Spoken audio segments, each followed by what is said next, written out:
Tenía 5 años y cuando me preguntaban qué quería hacer cuando grande, yo decía inmediatamente quiero ser periodista porque quería ser escritora, Periodista, escritora y doctora en literatura, recientemente graduada en Madrid, ¿no? esa idea del escritor encerrado, que no se comunica, que no se conecta, que está con la cabeza agacha, mirando, escribiendo, intentando esbozar una idea, para mí en el siglo XXI tiene muy poco sentido.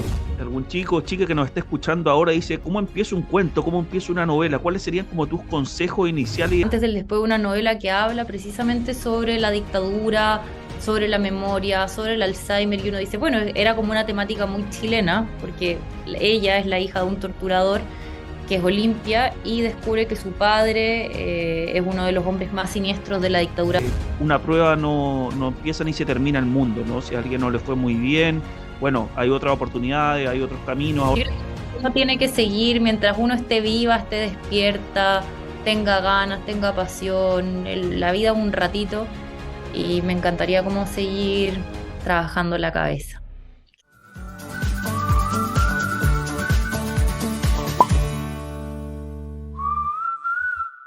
Hola, ¿qué tal? Muy buenas tardes, muy buenas noches o muy buenos días, dependiendo de cuándo estén viendo el CPECH Late de hoy.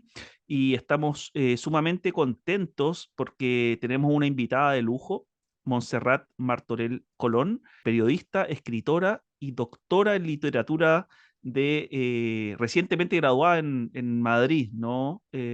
Montserrat, así es que estamos sumamente contentos de tenerte acá en este espacio para que nos cuente un poco tu vida y tu relación con la educación, el periodismo y la literatura. Gracias, Joaquín, gracias por esta invitación. Yo muy contenta acá de poder conversar contigo un ratito sobre todas estas cosas que siempre merecen un tiempo de nuestras vidas. Exacto, siempre merecen una atención particular.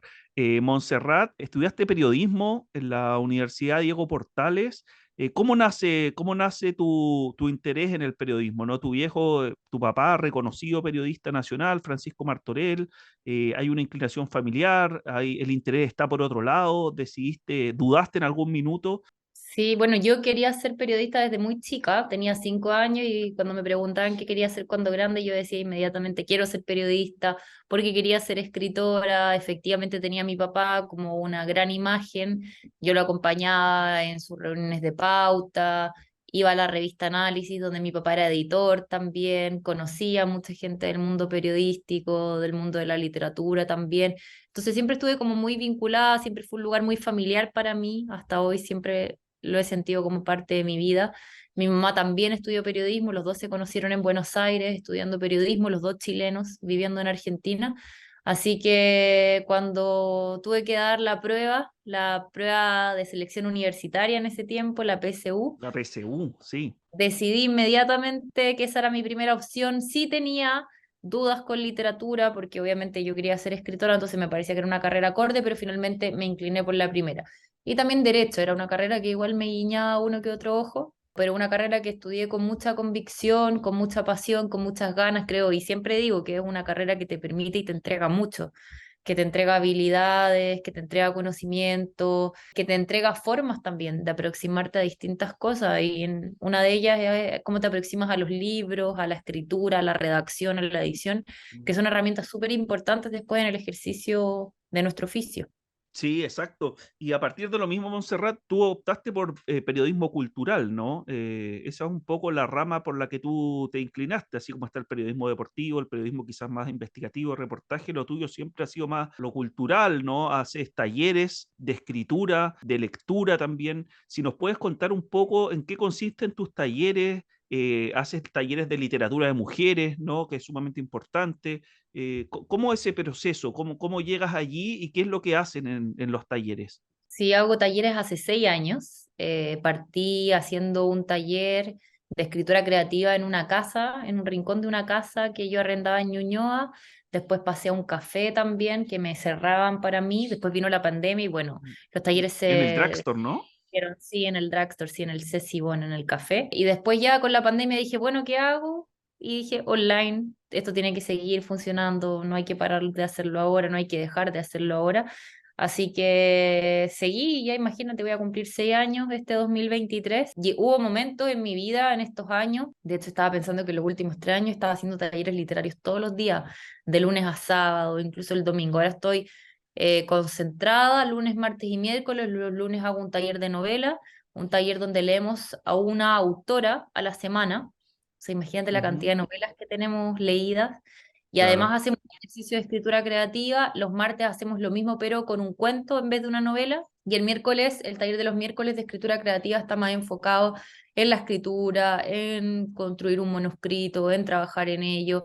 Y después, bueno, siempre me están como invitando de diferentes lados para hacer talleres, seminarios y cosas relacionadas. Así que siempre uno de esos otros de 2 días que me sobran ahora por primera vez en este semestre, que dije, ya voy a dedicarme para solamente hacer lunes, martes y miércoles. Finalmente igual termino haciendo talleres que me piden, talleres de escritura del siglo XX, talleres de memoria, talleres de autoras puntuales, clubes de lectura también.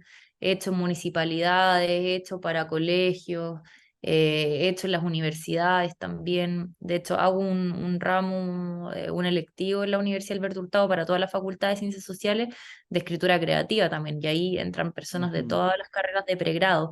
Y también he hecho para egresados, para personas que quieran vincularse, he ofrecido talleres gratuitamente. Yo creo que los talleres es una instancia súper importante para demostrar algo que a mí me interesa mucho, que es que la literatura va más allá de uno mismo.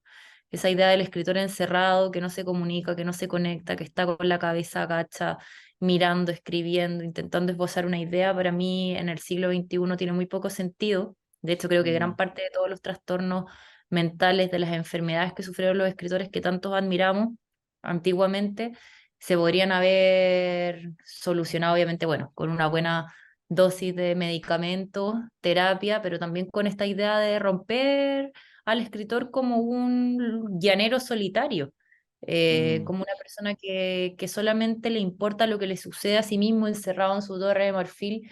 Y a mí me gusta mucho estar sola y paso mucho tiempo escribiendo sola, efectivamente.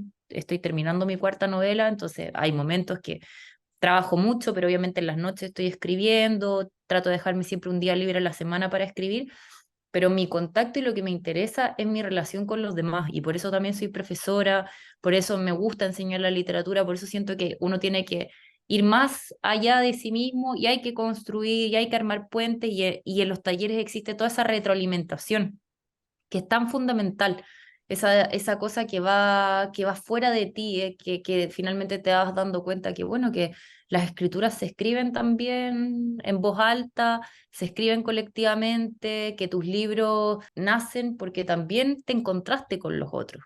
A mí esa claro. literatura me interesa, la literatura que es tuya, pero también es hacia el otro, que también es un espejo. Mira, mira qué interesante esta figura, esta idea tuya de la literatura como un espejo. Claro que no todo es hermético, no todo está cerrado, sino que hay que estar en constante conexión. Y los talleres que ha hecho a lo largo de todo este tiempo, Montserrat, por ejemplo, te llevo al caso de la novela. Los chicos van trabajando, los estudiantes, una novela en forma mensual, o sea, en forma a lo largo que dura el taller, te van mostrando entregas, lo estudian, lo hablan, lo leen en voz alta, lo comentan con los compañeros. ¿Cuál es la estrategia? ¿Cuál es la técnica con la cual trabajan en el taller? Yo he hecho talleres exclusivamente de novela, talleres de novela, talleres de novela corto.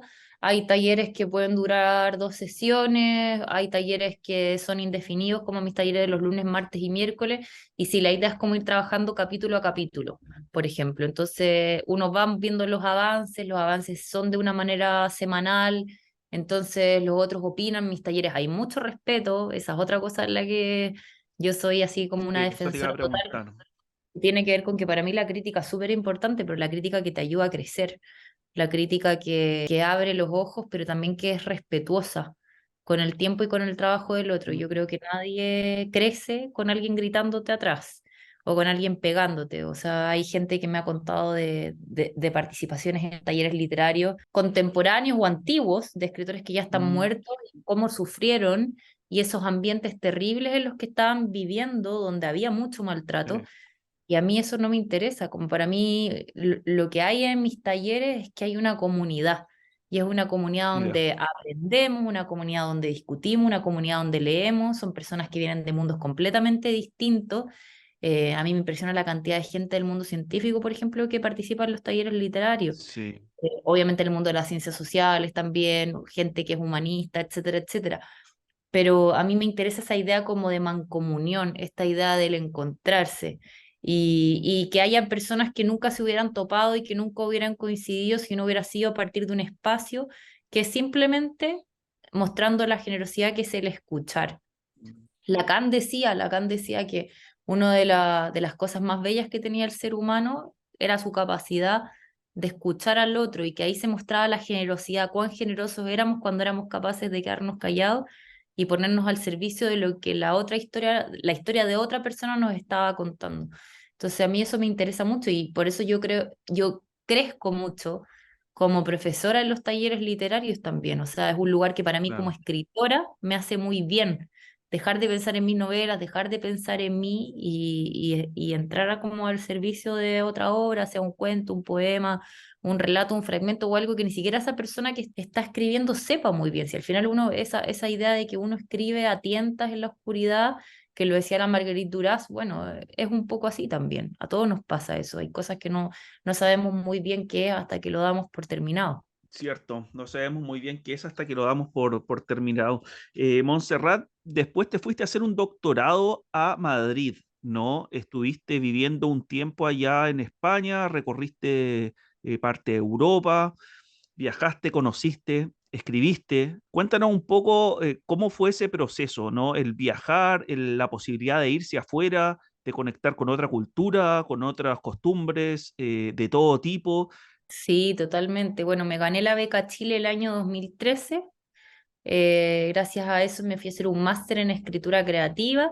Yo llevaba varios años trabajando como periodista, había estudiado un par de posgrados ya. Después de estudiar periodismo, hacía clases en la universidad, vivía sola, me fui súper chica de la casa de mis papás, me fui el año 2012. Y llegó un momento, diversas situaciones que me empujaron a decir como ya es el momento, llevo harto tiempo trabajando, había salido de la universidad el 2010 y dije, bueno, suficiente, tengo ganas de dedicarme como al tema de la literatura y qué mejor que ir a hacer un magíster de escritura creativa que dure 2 años. Y bueno, esos 2 años fueron increíbles. Me fui a estudiar en una de las mejores universidades del mundo, la Universidad Complutense, con un Ujú, grupo de profesores notable, con compañeros de todas las edades, de todos los países, todos los días, además las clases eran todos los días, desde las 3 de la mira. tarde hasta las 9 de la noche. Entonces, para mí esa experiencia fue súper intensa en términos de cabeza, en términos de corazón también. Vivir fuera de Chile, yo ya había vivido fuera de Chile, pero con mi familia, pero acá fue la primera vez que yo estaba sola, lejos, y también esas son como experiencias que fortalecen harto el carácter por Sí, más allá que haya tecnología y que yo soy muy apegada a mi familia, entonces los saludaba todas las mañanas, lo en la noche, puedes llamarlo en cualquier momento con internet, tú te puedes comunicar por WhatsApp sí, en cualquier momento, pero sí, fue como que crecí mucho, creo que crecí como escritora, crecí como persona, vivir en otro país también. Va como limando tus prejuicios, te abre la cabeza, entras en contacto con personas que no tienen nada que ver con tu propia historia. Viajé mucho también, yo soy una mira, buena viajera, me gusta viajar, he viajado casi siempre sola y hago viajes largos, es decir, estando en España ya en esas primeras vacaciones de verano que tuve, que fueron 3 meses, agarré dejé mis cosas en la casa de unos amigos, me fui con una mochila y me fui 3 meses a recorrer Asia. Me fui mira, al Asia profunda, fui a Japón, fui a Corea del Sur, fui a Hong Kong, recorrí 11 países en 3 meses y bueno, y sí, viajé mucho y me fui dejando el corazón en cada experiencia, ahí escribí mis primeras novelas y yo siempre quise ser profesora, o sea, yo entré a la universidad y a los 2 años ya empecé siendo ayudante de profesora y fui ayudante de 10 asignaturas.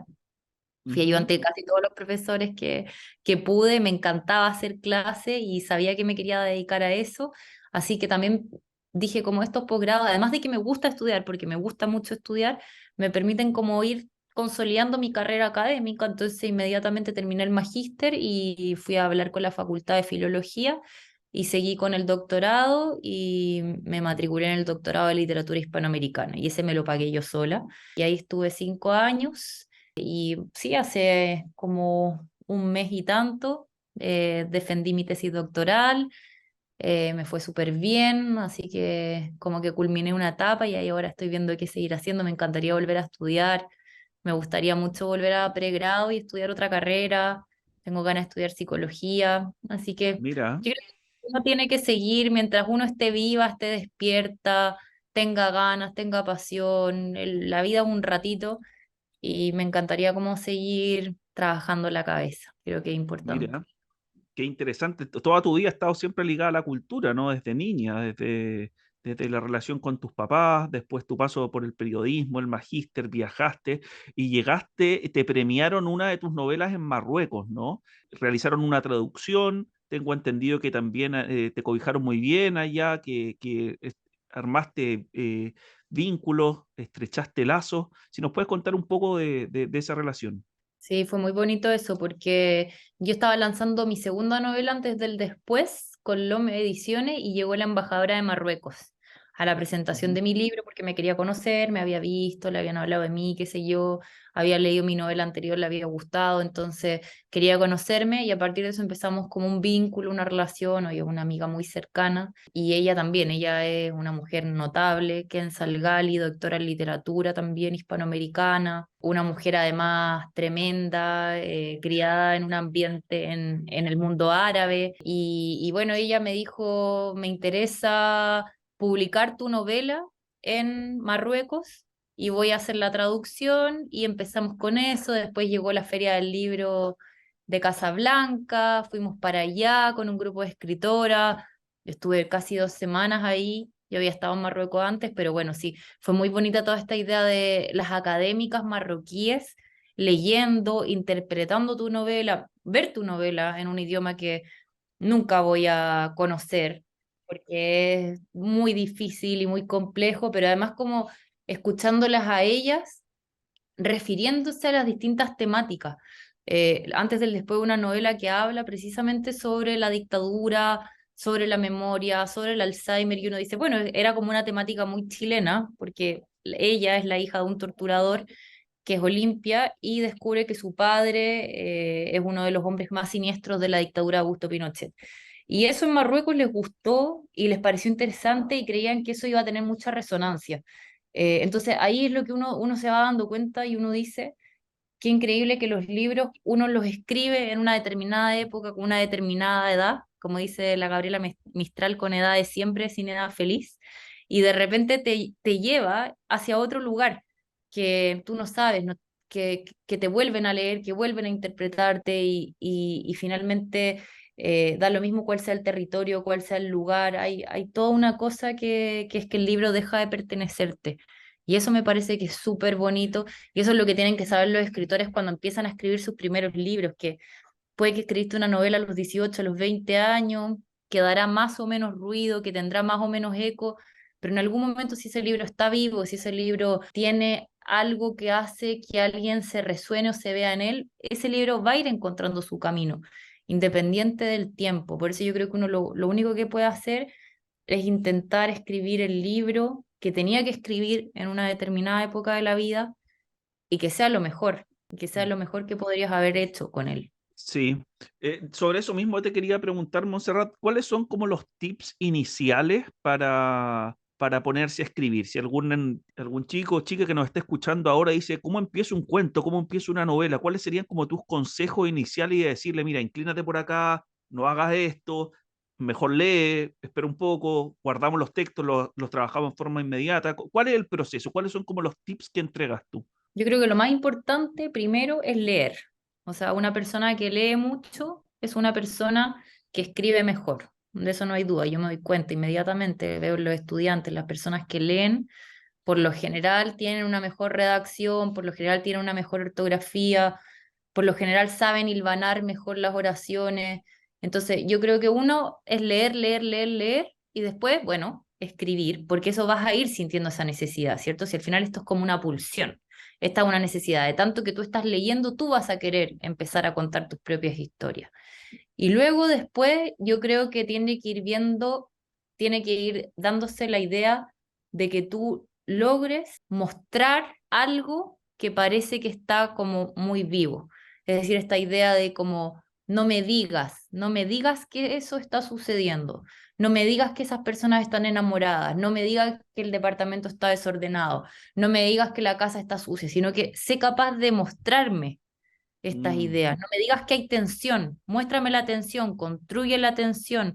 Y ahí yo creo que uno no tiene límites porque tú puedes explorar las profundidades emocionales de los personajes, distintas capas también, siempre ir preguntándose, bueno, ¿cuál es el árbol que no me deja ver el bosque? Esa es la pregunta que yo siempre me hago de los personajes, porque yo creo que todos tenemos ese árbol que no nos deja ver el bosque, como ese árbol que interrumpe nuestra felicidad. Puede ser una adicción, puede ser un defecto, puede ser una inseguridad, puede ser un problema, puede ser algo, puede ser el pasado, puede ser el presente, el futuro, da lo mismo, algo que te está como ahí sacudiendo. Entonces, como intentar encontrar o intentar darle esa singularidad al personaje. Y después lo otro que me parece fundamental tiene que ver con la poesía. Yo creo que uno tiene que leer mucha poesía y que la poesía también es como algo que uno la lee, la lee, la lee y se te va metiendo en los huesos y por ende se te va metiendo en la escritura. Y tú empiezas como a jugar y a ser más armonioso con las palabras, con las construcciones de palabras. Una persona que no ha leído poesía es una persona que cuando está escribiendo un texto, lamentablemente, va a haber un sonido que no va a conocer y que se te va a perder. Y a mí cada día me importa más el cómo se dicen las cosas que el qué se está diciendo. Por lo general a mí me da lo mismo las ¿verdad? tramas. Lo que me importa es cómo suena, lo que me importa es como que cuando yo lea en voz alta ese texto como que me está casi que mordiendo. Eso me Mm. parece fundamental. Y ya después, obviamente, todo lo que sabemos, hay que editar, hay que corregir, hay que revisar en voz alta, hay que dar con la palabra precisa. Juan Carlos Bonetti decía, yo me quedo hasta las 4 o 5 de la mañana buscando el sinónimo, buscando el verbo, y si ese verbo como que no me suena, no me está calzando, bueno, doy con otro, y doy con otro, y doy con otro.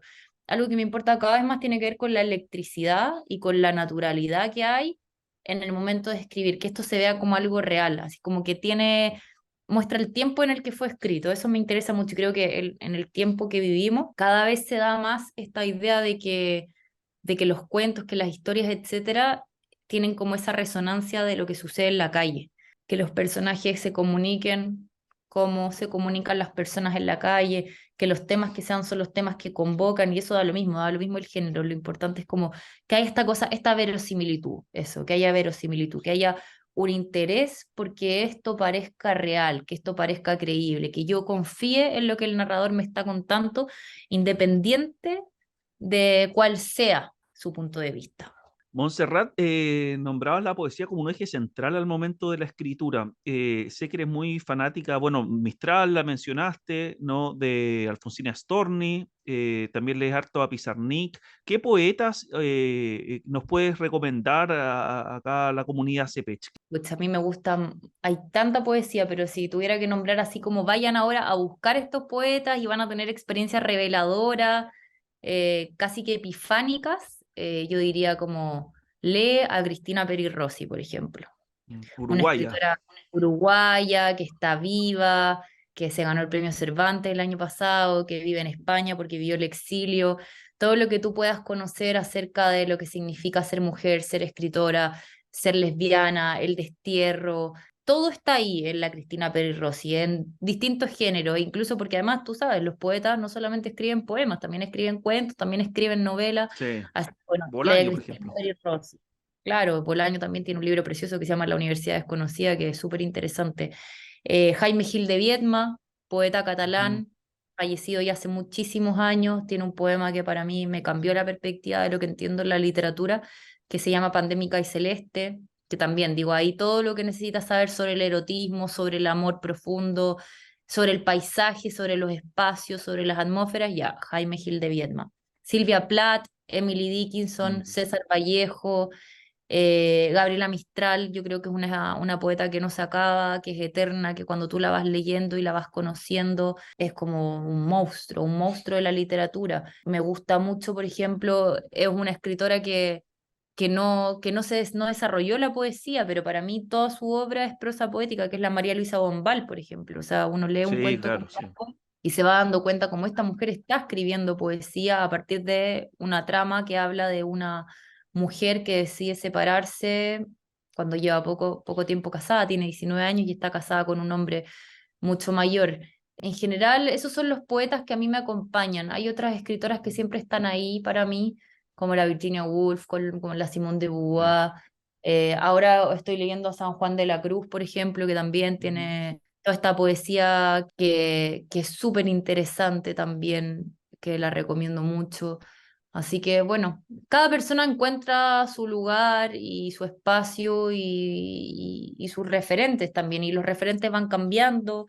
Es verdad. Y eso es bonito, como ir descubriendo. En Chile tenemos poetas increíbles como la Rosa Betty Muñoz, como la Verónica Mm. Sonde, la Soledad Fariña, la Carmen Berenguer también, Sí. la Elvira Hernández, que son poetas que yo espero que en algún momento se ganen el Premio Nacional de Literatura y que se reconozca toda la obra poética que han generado en torno a la historia de nuestro país, a la memoria, la tragedia, la sangre, la dictadura, los desaparecidos. Son escrituras de la tierra, son escrituras de los pueblos originarios, son escrituras de la naturaleza. Y finalmente eso es lo que tiene la literatura y por lo que a mí siempre me va a gustar leer, que tiene que ver con esa capacidad de registrar el tiempo y que uno pueda entrar en lugares, en dimensiones, en emociones que no podría entrar si no fuera a través de la voz de otra autora. Mira, interesante lo que nos plantea Montserrat. Ahí sí es que ahí a tomar apuntes de todas las poetisas, ¿no? Que nos está recomendando Montserrat, ¿no? Eh, Monse, te quiero llevar también a un terreno que está muy cerquita de la poesía, que es la música, ¿no? Eres una melómana, escuchas mucho trova, te gusta mucho Sabina, te gusta mucho Serrat, te gusta mucho la música latinoamericana, hispanohablante, desde también que se vincula mucho con la poesía, ¿no? Pienso mismo en Sabina, que es un poeta en movimiento, si se lo quiere decir de alguna forma. No sé si cómo ves este vínculo entre un arte y otro que alguien puede creer que no están conectados, pero están dialogando en forma constante. Sí, obviamente van de la mano totalmente. Bueno, primero que todo, ya tengo mi entrada para ir a ver a Joaquín Sabina, Ah, que va a ser su marzo. último concierto el 8 de marzo. Sí, soy fanática, fanática, yo creo que desde los 17 años aproximadamente me De empecé como, adolescente. sí, como venía con Serrat toda la vida por mis padres, mi madre sobre todo. Silvio Rodríguez también como canciones que escuchábamos en la Mm. casa. Nosotros como vivíamos fuera de Chile era como también, para mí son como todos esos recuerdos, como esos recuerdos de una época en Chile que no viví, sin embargo como que me hablaban muy cerca. Y Joaquín Sabina quería ser profesor, o sea, quería ser escritor, él se quería dedicar a eso, de hecho él es profesor Mm. de literatura. Y a eso se dedicaba y llegó casi que con muchas causas y azares, sobre todo azares, a la música y a mí algo que me interesa es cuando un músico, un poeta es capaz de contar una historia, ¿cierto? Por eso las canciones de Joaquín Sabina me gustan mucho, me resuenan, me emocionan, pero me pasa también con otros músicos, con Bob Dylan, por ejemplo. Yo me acuerdo que yo estaba Claro. en España cuando le dieron el premio Nobel de literatura Que no lo y había recibió. que no lo fue a recibir, que mandó No. a alguien, qué sé yo, pero mucha gente criticaba esa idea de cómo un músico, y yo me acuerdo que en Mm. España todos mis compañeros, poetas, escritores, filósofos, me decían que ellos habían empezado a escribir a partir de la influencia que tuvo Bob Dylan en Bob la vida de Dylan, ellos. mira. Entonces, yo ahí creo que hay toda una línea y donde se mezclan, bueno, las artes se mezclan siempre y finalmente el Sí, ejercicio de creación tiene que ver con el ejercicio de estar vivo, con el ejercicio de respirar y con el ejercicio que uno hace de como, tengo una mirada respecto a las cosas y esa mirada quiero que la sepan, tengo ganas de compartirla. Me pasa lo mismo con Leonard Cohen, por ejemplo, también me parece mm, sublime desde su voz, su letra, sus canciones, como que lo escucho con detenimiento. Serrat, por ejemplo, lo que hace Serrat, yo creo que fue fundamental, es decir, como agarra a estos poetas olvidados, que son olvidados por todo lo que significa la historia de España, que intenta barrer el franquismo con ciertos ideales, con ciertos símbolos, y Serrat dice, bueno, estas personas eran importantes, como Antonio Machado, Miguel Hernández, y los sí. musicaliza y los trae de vuelta y como los pone de moda en los años 80. Entonces, todo lo que tenga que ver con el ejercicio de la memoria y de mirar hacia atrás, para mí es relevante y uno debería ponerle mucho empeño a no soltar la memoria de los pueblos y también entender que, bueno, que esa memoria es como la que no, la que hace quienes somos, como es importante recordar, es importante también porque uno sabe quién ha sido quién, ¿cierto? En cada momento de la historia, en cada época, y tener esa noción y esa conciencia me parece que es un derecho, el derecho a la memoria, y también una obligación, como creo que la memoria histórica es algo que todavía nos hace mucho, nos hace mucha falta, en España también, o sea, hay una estatua en Madrid que está en la Plaza Santa Ana y que dice de Madrid a Federico, que es la estatua de Federico García Lorca, García pero lo Lorca, sí. demás está como muy barrido, muy ocultado todavía. Entonces, me parece que esas cosas son importantes, como escuchar estas canciones, leer estos libros y decir en voz alta, bueno, hay cosas que no pueden pasar y que no pueden volver a suceder. Sí, sí, sí, interesante la perspectiva que nos plantea Montserrat y con esto de rescate de Serrat, ¿no? De los poetas que estaban olvidados, ¿no? Machado, Hernández, y después, bueno, no estaba olvidado, pero también musicaliza unos poemas de Benedetti, si mal no recuerdo, en un disco que se llama El Sur El sur también existe. también existe, sí. Montserrat, si tuvieras que decirle a los estudiantes, alguien que se interesó, seguro que más de algún chico, alguna chica, quiero escuchar Serrat, quiero escuchar Sabina, ¿por qué canción o por qué disco partir? Con Joan Manuel Serrat yo recomiendo Mediterráneo. Creo que ese es un muy bonito disco para empezar. Ahora hace poco estuve en el concierto y siempre es un placer escucharlo, inteligente, divertido, con ese humor como que tiene sarcasmo, que tiene ironía, pero que además es muy fino en su manera como de plantearse. Hay mucha poesía, así que sí, me parece que Mediterráneo es un buen lugar. Y con Joaquín Sabina, ¿sabes qué? Yo creo que podría ser 19 días y 500 noches, porque ahí todas esas canciones de esa época de Sabina, siendo que a mí me gusta mucho el Sabina actual y ahora sacó una canción que también me mueve, pero toda esa época de Sabina es súper interesante, como es interesante su arrojo, es interesante su entrega, la valentía que tiene, esta rudeza también y esta idea de la escritura sin miedo, pero al mismo tiempo como con mucha autenticidad, como este es el que soy, no les vendo simulacro y aquí está. Como de hecho lo dice cuando en una de sus últimas canciones, cuando dice lo niego todo, para mí esa es una de las canciones más lindas, como lo niego todo, Eh, incluso la verdad. Y creo que por ahí también hay toda una línea que uno podría profundizar respecto bueno, ¿qué significa ser un narrador? es El narrador verdad. es aquel que te niega todo, permanentemente, incluso aunque tú creas que te está diciendo la verdad. Yo no creo que los narradores tengan que ser confiables. Yo lo que creo es que los narradores te tienen que exponer su mirada y sus cosas y ojalá que te sorprendan en el camino. Sí, de todas maneras, esa frase es muy buena, lo niego todo, incluso la verdad, que es una frase literaria, no viene a cuestionar también los márgenes de la ficción. Me parece que también problematiza esa idea y me parece súper interesante. Monse, queda muy poquitito para que entregue los resultados de la PAES. Hay harta expectación y también nos parece súper importante mencionar, y me parece que adhieres un poco a ello, a que una prueba no empieza ni se termina el mundo, ¿no? Si a alguien no le fue muy bien, bueno, hay otras oportunidades, hay otros caminos. Ahora hay una prueba en invierno que nosotros ya más viejitos no tuvimos la posibilidad, tuvimos que esperar un año a la gente que no obtuvo quizá el puntaje que quería, pero es una nota y hay más, siempre hay revancha. La vida siempre ofrece otros caminos y otras revanchas, ¿no? Caminante no hay camino, decía, bueno, dice Serrat ahí con Machado. Se hace camino al andar.